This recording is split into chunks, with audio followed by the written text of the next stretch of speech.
صباح الخير. النهاردة هقدم لكم كبدة بانيه. مكوناتها بيضة، فص ليمون، بهارات، فلفل، بصل بودر، ملح، شوية سكر، والكبدة والبقسماط طبعا اللي احنا هنعمل فيه. هناخد بس البيضة نكسرها،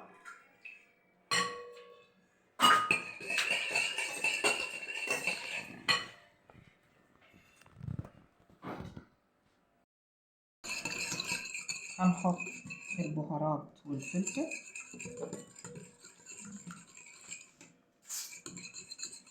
وهنحط معلش نسيت في المكونات 3 معالق لبن، والبصل والملح والسكر، كل المكونات على بعضها.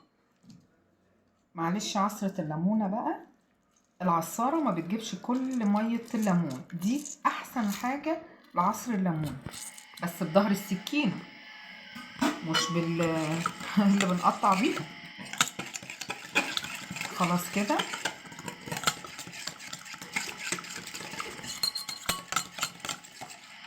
كده بقى هناخد الكبدة، انا مقطعاها، مش هتفرق كبدة ايه، اي كبدة بقري مستوردة، اي كبدة هتبقى زي الفل. هنحطها كلها وهقلبها. بصوا خلاص كده هي بقت ايه، جاهزة، بس هتتشرب وبعدين هنسيبها اقل حاجة ساعة، اقل حاجة، علشان بس تشرب من الملح والتتبيلة دي طبعا، وعشان البيض غالي قلنا بيضة بقى ونضربها في كله، وبعدين هيطلع البقسماط على التحمير على طول، مفيش اي حاجة ومش هتاخد وقت. بس وهي متبلة كده لو هتأخر عليها عينها في الفريزر عشان ما تنزلش الفيتامينات بتاعتها، دي اهم حاجة. بصوا حبايبي، احنا على بال ما الكبده تتبل شويه هنقدم رز متبهر، بس المره دي مختلف عن التاني، عشان بقى الحبايبنا ولادنا بيحبوا الرز البسمتي، فانا هقدم كوبايه رز بسمتي عليها كوبايتين رز مصري، ومعلقه كركم، ومع نص معلقه بابريكا مدخنه، معلقه بصل بودر، نص معلقه ملح، ربع معلقه فلفل اسمر، وحبه سكر صغيرين. الكميه طبعا والزيت، الكميه دي كوبايه رز بسمتي هتاخد 2 ميه، و2 رز عادي هتاخد 2 ميه، يعني كده 4 كوبايات ميه مغليه. بصوا حبايبي هعملها عشان ما اطولش عليكم وارجع لكم تاني. هنشوح البهارات الاول، وبعدين نحمر فيها الرز لمده 7-8 دقايق، وبعدين نحط الميه السخنه، مفيش اي حاجه غير كده. معايا هنحط الكركم، هنشوحه هو والبابريكا والبصل، كل ده هيتشوح في الزيت. حاطين تقريبا يعني 4 معالق زيت او اكتر شويه، بس علشان ايه الرز يطلع بتاعنا مفرفر. سوري.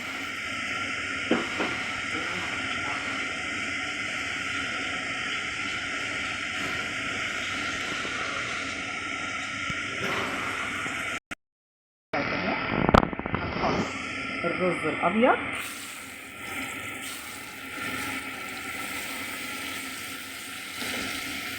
انا بشتغل بايديا، ايدي مغسوله وزي الفل.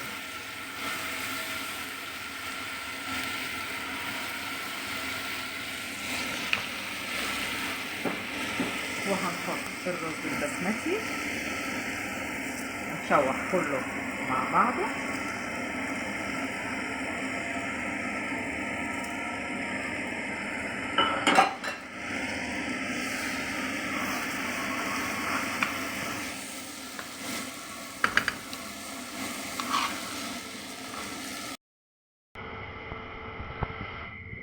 شوحنا اهو، هنكمل باقي المكونات اللي هي حبة سكر وحبة الملح وحبة فلفل صغيرين.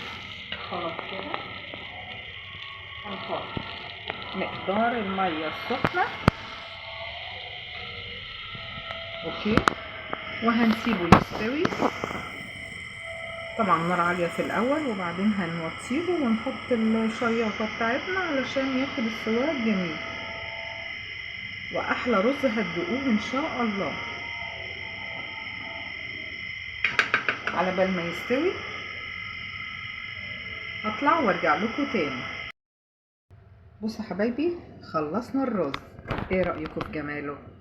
ولا حد هيعرف ان هو رز فلاحي على رز بسمتي، الولاد مش هيعرفوه خالص. هغرفه واقدمه لكم واوريه لكم. بصوا دي الكبده بعد ما تصور، بعد ما حمرناها. بصوا جميله وزي الفل، ولا حطينا حاجه غير طلعناها من التتبيله، حطينا بقسماط على دقيق بس. ما تحطيش فيجيتار، هو بقسماط ودقيق عشان ما نكلفش اكتر. اهي زي الفل، ما فيهاش اي حاجه، متحمره على نار متوسطه. بصوا جمالها اهي، مستويه وزي الفل، ولا في اجمل من كده. حمرتها في زيت بس، مفيش اي حاجه جديده. وشوفوا فلفله الرز، انا عايزاكم تبصوا. بصوا الفلفله، ولا معجن ولا ملبخ. التحمير بتاعه خلاه اهو اهو، خلاه كله زي الفل. شايفين جماله؟ ولا ملبخ ولا اي حاجه اهو، ريحته تجنن. وصفه بسيطه